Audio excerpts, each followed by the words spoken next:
मैं आपके हाथ पे उंगलियां देख रहा हूँ, बहुत सारी अंगूठियां आपके हाथ पे हैं। अब मेरे जहन में सवाल ये आ रहा है कि वो बच्चा जिसने सिर्फ एस्ट्रोलॉजी का पालन किया और वो आदमी जो दुनिया भर के रत्न पहने बैठा है, इन दोनों के जीवन में क्या अंतर होगा? कोई नेगेटिव इम्पैक्ट नहीं। आपको नहीं पहनना मत पहनिए। आप कहीं कह रहे थे कि अमीरी जो है वो छुआछूत की तरह है। क्या सिर्फ अमीर लोगों से बैठने से, उनकी वास्तु की एनर्जी शेयर करने से एक गरीब आदमी किस्मत के ताले खुल सकते हैं? बिल्कुल खुल सकते हैं। बड़ा बनने का एक फॉर्मूला ये भी है। क्या हमारे बैंक बैलेंस का सीधा संबंध हमारे पुण्य कर्मों से है? तो फिर बुरे काम करने वाले लोग जो हैं वो अमीर क्यों बन जाते हैं?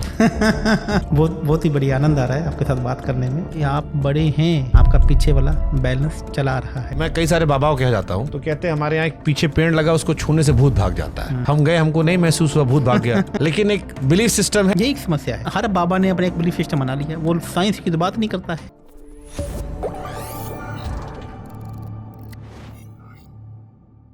अब मेरे जहन में फिर एक सवाल आया। मैं आपके हाथ पे उंगलियां देख रहा हूँ, बहुत सारी अंगूठियां आपके हाथ पे हैं, आपने कड़ा पहन रखा है।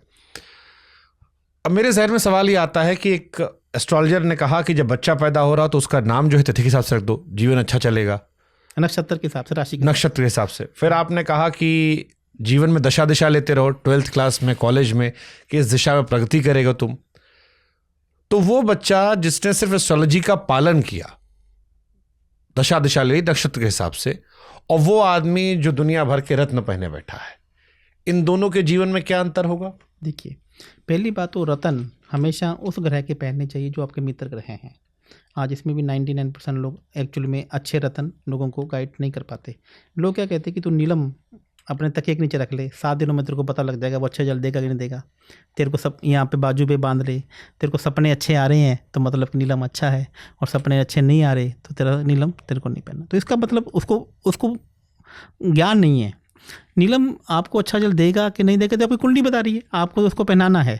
दूसरा, कोई भी जो जेम स्टोन है इसकी एक खान है, इसकी एक माइनिंग है।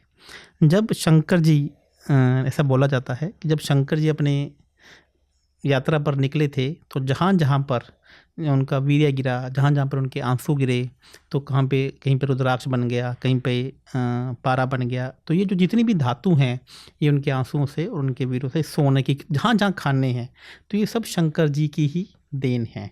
तो मैं अपने रूबी बोला, ओपल बोला, मूंगा बोला, तो ये किसी के मैन मेड नहीं है, ये सब भगवान शंकर जी है। और ये भगवान 9 के 9 ग्रह बनाने वाले भी कौन है? शंकर जी, भगवान शिव या विष्णु जी, या इन्हीं के आशीर्वाद से ये सब बने हैं। तो ये जेम्स आपको निश्चित रूप से आपको पावर देते हैं, आपको शक्ति देते हैं, आपको उन ग्रहों से आपका तालमेल बनाने में। यहीं पे मेरा एक सवाल है। मेरे जीवन में एक बुरा दौर चल रहा था, साल 2013-14 के आसपास। तो मेरे को जेम्स पहनाए गए थे, जिसमें मुझे अभी भी याद है, एक नीलम पहनाया गया था, एक मोती पहनाया गया था। तर्क दिया गया था नीलम मेरी कुंडली को सूट करेगा, और दूसरा तर्क था कि मोती आपको शांत रखेगा। मुझे गुस्सा बहुत आता था उस टाइम। मैं एक दिन हरिद्वार गया नहाने, बीच में यहाँ काला वाला पड़ रहा था, तो मैं गंगा जी के पास गया। मैंने कहा, गंगा मैया, पूरा जीवन बीत जाएगा मेरा ये सोचते सोचते कि जो अच्छा हुआ वो इसकी वजह से हुआ, और जो गड़बड़ हुआ वो इसने कम कर दिया, क्योंकि मुझे ऐसी ट्रेनिंग दे दी गई है मेरे माँ बाप के थ्रू। लेकिन हम तो मानते हैं कड़कड़े भगवान है, तूने मुझको बनाया तो गंगा मैया तेरा तुझको अर्पण, क्या लागे मेरा।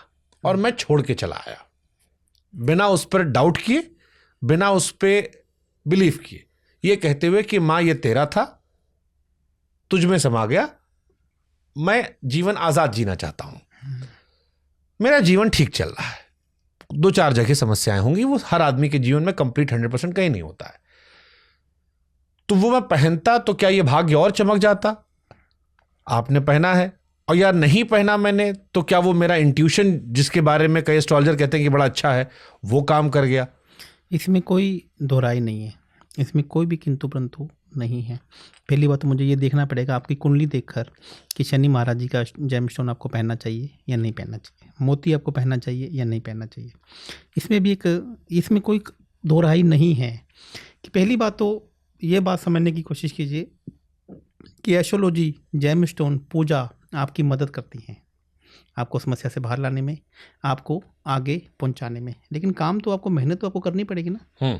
एक अभी लोग कहते हैं कि एस्ट्रोलॉजी की बात करते हैं तो अक्सर लोग क्या कह देते हैं कि सर मैं तो कर्म में बिलीव करता हूँ, मैं पूरा दिन काम करता हूँ, मेरा काम चल रहा है, मैं तो कर्म ये सब काम तो होना ही होना है। आप एक बात बताइए, एस्ट्रोलॉजी कब आपको ये कहती है कि आप कर्म मत करो? शनि महाराज जी किसकी राशि में उचके हैं? शुक्र की महाराज जी तुला राशि में उचके हैं ना। तो यानी कि शनि महाराज जी ने क्या कहा, जो कर्म करेगा उसका शुक्र यानी कि लग्जरी उसके पास आएगी। एस्ट्रोलॉजी तो कभी भी ये नहीं कहती ना कि कर्म नहीं करो, पहले तो ये कंसेप्ट हमें निकालना पड़ेगा।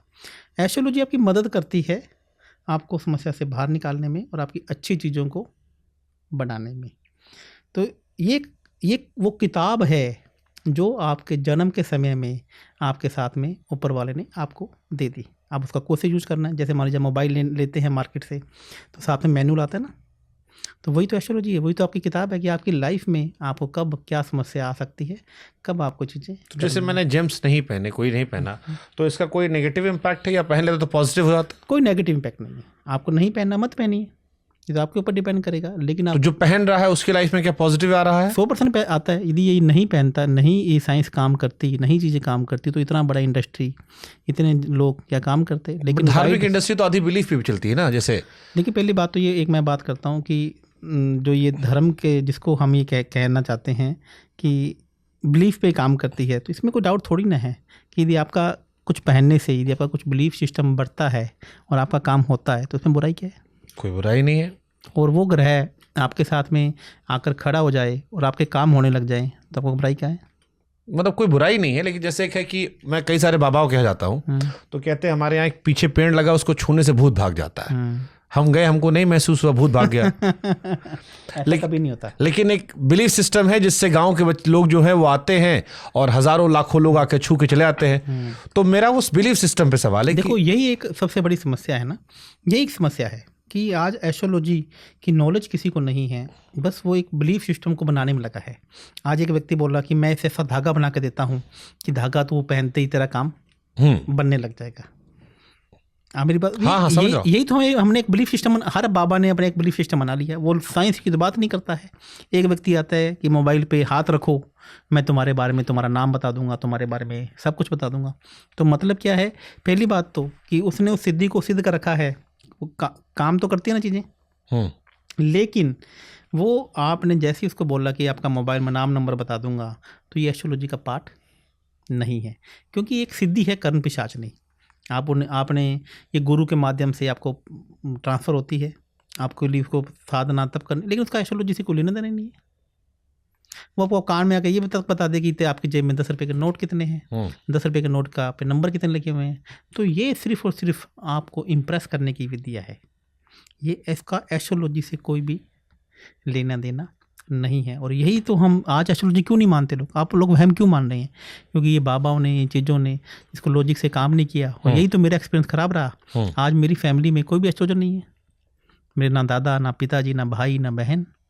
तो मैंने एस्ट्रोलॉजी को इसलिए तो पढ़ने की कोशिश की कि हम एक सनातन धर्म की बात लोगों तक पहुंचाना चाहते हैं। ठीक है, मैंने कहीं पढ़ा, आप कहीं कह रहे थे कि अमीरी जो है वो छुआछूत की तरह है कि सिर्फ और इसी मेरा सवाल है, क्या सिर्फ अमीर लोगों से बैठने से, उनकी वास्तु की एनर्जी शेयर करने से एक गरीब आदमी किस्मत के ताले खोल सकते हैं? बिल्कुल खोल सकते हैं। देखिए कोई भी बड़ा आदमी है तो इसका मतलब उसका भाग्य बड़ा है, उसकी चीज़ें अच्छी हैं। तो मैं ये हमेशा कहता हूँ कि यदि कोई एक आम आदमी, हर आदमी को बड़ा बनना है तो आपको बड़े आदमी से दोस्ती करनी चाहिए, बड़े आदमी के से मिलना चाहिए। आपको बड़ी गाड़ी लेनी है तो जैसे सीक्रेट का इसमें एक नियम है ना, तो आपको बड़ी गाड़ी के शोरूम में जाना चाहिए। उसकी एनर्जीज का प्रभाव 100% आपको मिलता है। बड़ा बनने का एक फॉर्मूला ये भी है कि बड़े लोगों से दोस्ती कीजिए, बड़े लोगों से मिलना जुलना शुरू कीजिए, उसकी एनर्जीज आपको निश्चित रूप से ट्रांसफर होती है। वाह, क्या हमारे बैंक बैलेंस का सीधा संबंध हमारे पुण्य कर्मों से है? अगर हाँ तो फिर बुरे काम करने वाले लोग जो हैं वो अमीर क्यों बन जाते हैं? बहुत ही बढ़िया, आनंद आ रहा है आपके साथ बात करने में। और आपने, मुझे लगता है कि पूरा अध्ययन किया है। मैंने आपको पहले अभी क्या बोला कि शंकर जी आप बड़े हैं तो कहीं ना कहीं आपका बैंक बैलेंस है, आपका पीछे वाला बैलेंस चला रहा है। आप देखिए कि हमारे दादा, हमारे परदादा कितना दान पुण्य करते थे। हमारे पिताजी ने उसे कम कर दिया और हमने उससे भी कम कर दिया। इसका मतलब जो बैंक बैलेंस चला रहा है, जो हम आपके आप जो आज 1000 करोड़ के आदमी हो, 10,000 करोड़ के आदमी हो, 100 करोड़ के आदमी हो, तो कहीं ना कहीं आपका बैंक बैलेंस है। यदि आप आज अच्छे कर्म नहीं करोगे, आप दान पुण्य नहीं करोगे, तो आप अपने बच्चों को क्या देके जा रहे हो? और वही बच्चे जो आपने 100 करोड़ पे कमाया, एक सट्टे का गलत काम किया नहीं और मामला थैंक यू साफ। तो भैया ये करना ही पड़ेगा, कर्म करने पड़ेंगे। और एस्ट्रोलॉजी बस आपको यही गाइड करती है कि क्या काम आपको करना है।